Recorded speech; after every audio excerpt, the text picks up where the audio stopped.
personne pendant un moment, mais bon, ce n'est pas bien grave. Voilà, je viens avec un nouveau projet que j'appelle Tea. Tea, c'est un projet dans lequel on va parler de tout ce qui dérange le monde, ce qui dérange la terre, ce qui dérange la femme et plein d'autres trucs. Donc aujourd'hui, on va parler de beaucoup de choses intéressantes. Mais premièrement, on va d'abord commencer par choisir le thé. Parce que le thé, c'est ce qui va définir notre conversation. Je commence. Alors, citron, citronnelle, thé vert, non. Inspiration, tu viens. Thé vert, non. Pourquoi je mets tout ici? C'est pour mieux conserver, avoir moins de boîtes, parce que ça prend de la place. Et attendez, il y a un thé particulier que je cherche depuis qu'on a commencé là. Je ne le trouve pas. Il y a le thé vert, il y a le thé au citron, Lipton. Il y a plein de thé. Il y a de la citronnelle. Et voilà le thé que je cherchais. Il ne reste qu'un seul. Le thé à la verveine. Verveine et menthe. Donc, commençons.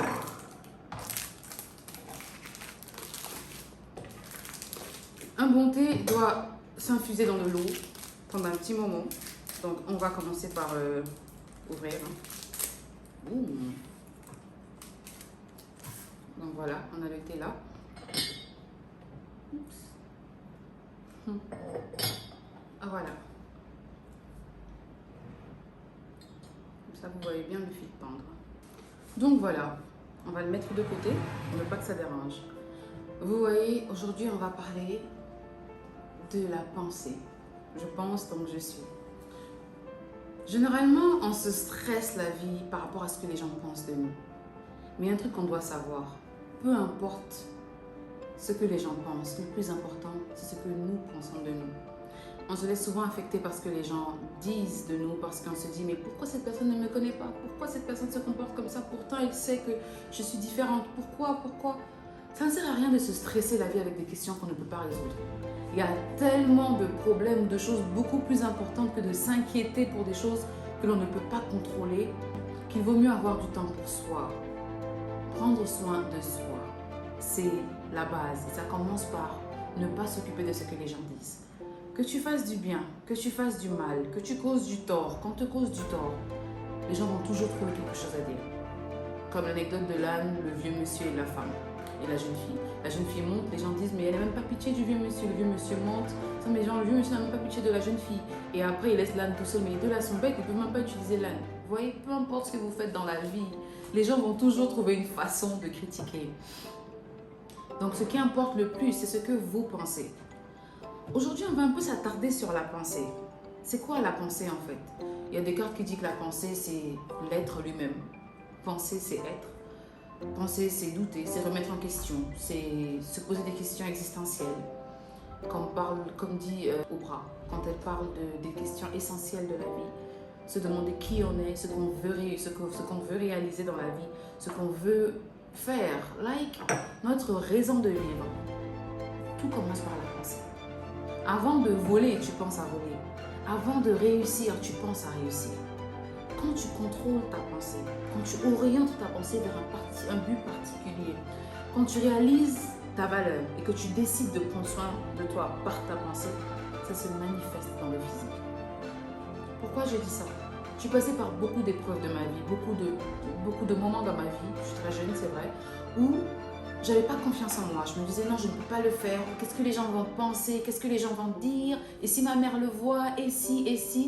Et j'ai réalisé qu'au bout du compte, j'avais rien fait. J'avais rien réalisé parce que tout ce que je voulais, tout ce qui me tenait à cœur, allait à l'encontre de mes principes, des principes des gens, pardon, allait à l'encontre de la société dans laquelle j'ai grandi et aller à l'encontre de la volonté de mes parents pour certains trucs qui ne sont pas forcément mauvais, juste qu'on a une différence perception des choses par rapport aux différentes époques dans lesquelles on vit et ils ont grandi. Pourquoi je fais tout ce blablabla là? Juste pour vous dire que, mes chéris, peu importe ce que tu vas faire, on va te juger. Donc ne laisse pas ça affecter ta façon de voir les choses. Par exemple, un jour j'étais au Nigeria, j'étais dans la voiture et je discutais, tout allait bien, on est passé devant une boutique, tout allait bien. On rigolait, je me disais mais bien, j'aimerais tellement avoir des vêtements dans cette boutique et tout ça. J'étais tellement contente. Et plus on allait loin, plus on discutait. Et bref, il y a eu un petit clic, on s'est embrouillé, les gens avec qui j'étais et moi. Et après, on est repassé. par la route. Après 30 minutes, 40 minutes, on est repassé devant la même boutique. Et je voyais la boutique du genre, c'est quoi cette boutique de toutes les façons. Et j'ai eu ce déclic dans ma tête qui m'a dit, mais attends, est-ce que tu réalises que ta mentalité, que tu viens juste de changer de façon de voir les choses? Est-ce que tu réalises que tu viens juste d'être négative? J'étais là, mais tiens, c'est pas faux. Et c'est quelque chose qui arrive fréquemment. Fréquemment pour tout le monde. Il suffit qu'un moment de tristesse, de faiblesse ou que des problèmes arrivent pour qu'on se remette en question. Et ce n'est pas normal. Il faut se remettre en question à chaque seconde, à chaque moment. Pas seulement attendre que ça va mal et se remettre en question pour entrer dans une dépression qui peut carrément changer notre mood, qui peut détruire notre ambition, qui peut nous ramener en arrière. Ce n'est pas quelque chose à faire. Si vous voulez vous remettre en question, remettez-vous en question dans les bons et les mauvais moments, les deux, pas seulement les mauvais moments. Par exemple, j'ai fait cette tasse de thé et là je pense qu'il est l'heure maintenant, c'est bon, on peut le servir. Est-ce que je le sers bien? Est-ce que c'est assez chaud? Est-ce que c'est assez vert? Est-ce que c'est assez... Ouais, ça va. Vous voyez, je me suis remise en question et boum, ça passe. Pas seulement quand j'ai mal, je me dis, j'aurais pas dû faire ça de cette façon, je suis tellement nulle. Non, ça c'est pas se remettre en question. Ça c'est se critiquer, même pas se critiquer, c'est se rabaisser.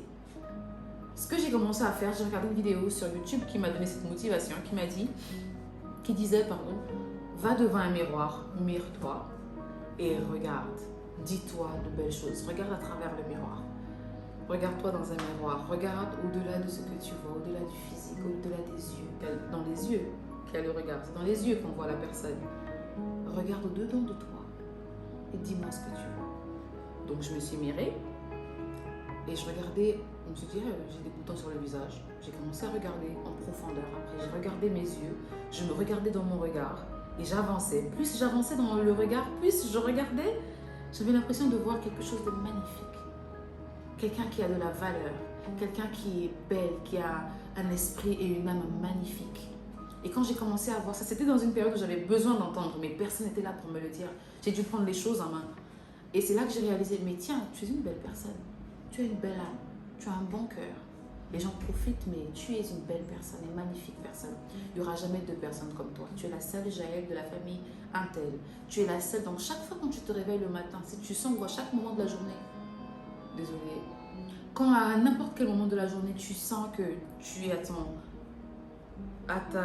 low estime, genre, tu n'as pas de confiance en toi, tu perds ta confiance en toi, ta pensée est négative. Si tu as un miroir, mire-toi, regarde au-delà de ce que tu vois et dis-toi toutes les belles choses que tu aimerais entendre. Et tu vas réaliser que tu n'as pas besoin d'entendre ça dehors, que ta bouche à toi, le fait que tu prophétises ces paroles te redonne assez de force pour avoir confiance en toi et réaliser de grandes choses dans la vie. Pourquoi je dis toutes ces choses? Parce que notre jeunesse est une jeunesse stressée. On a une période où on a une époque où la consommation, c'est le but principal.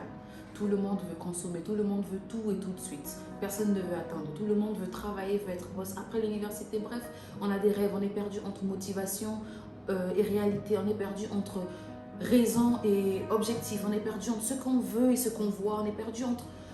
On a l'impression qu'on est au milieu de deux mondes.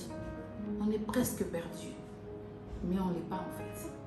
C'est juste la façon dont on voit le monde. Si tu es positif, tu verras les choses de façon positive et tu attireras les choses positives. Et définitivement, tu vas réussir. Si tu es négatif, tu seras triste, tu seras aigri. Tu seras plein de douleur, de rancœur, pour des raisons qui n'en valent même pas la peine. Et je voulais dire un truc. Peu importe ce par quoi tu es passé dans la vie. C'est vous, tu. Peu importe ce par quoi tu es passé dans la vie. Ces épreuves ont été là pour te permettre d'avoir un certain caractère. Et ce caractère est censé t'aider pour demain. C'est pas parce que tu es passé par des moments difficiles dans ta vie que tu ne vas pas avancer, que tu n'en vaux pas la peine ou que c'est la fin, voilà, je vais continuer, c'est bon, je suis déjà habituée à ça. Non, on ne s'habitue pas à la douleur. Tout dans la vie passe, tout a un temps. La douleur est là pour nous apprendre des leçons et pour nous apprendre à apprécier la joie, le bonheur, la paix. Donc peu importe ce par quoi tu es passé dans ta vie, ces épreuves-là sont arrivées pour te forger. Tu dois donner le meilleur de toi, être la meilleure version de toi-même. Faire tout ce que tu fais en mieux pour montrer que personne n'aurait pu faire mieux que toi. Et une fois que tu réussis à le faire, crois-moi, je te jure que personne ne pourra te mettre en bas. Personne ne pourra te dire que tu ne peux pas réussir. Ça, c'est impossible. Et là, par exemple, moi, je ne vais pas vous mentir, je suis à un niveau de ma vie où personne ne peut me dire que je ne peux pas réussir. Je suis désolée. Parce que je sais que je peux. Parce que j'ai confiance en moi. Et cette confiance-là, tu peux aussi l'avoir. Même si tu n'as que 5 000 pour commencer un business, 5 000 francs c'est fin, hein. Même si tu n'as pas grand-chose, aie confiance en toi et tout commence par la pensée. Donc merci d'avoir regardé cette vidéo. Mettez un pouce, comme ça bien sûr, et abonnez-vous à ma chaîne. Il y aura plein de vidéos. Donc là, vous êtes les bienvenus sur la playlist T. Merci beaucoup.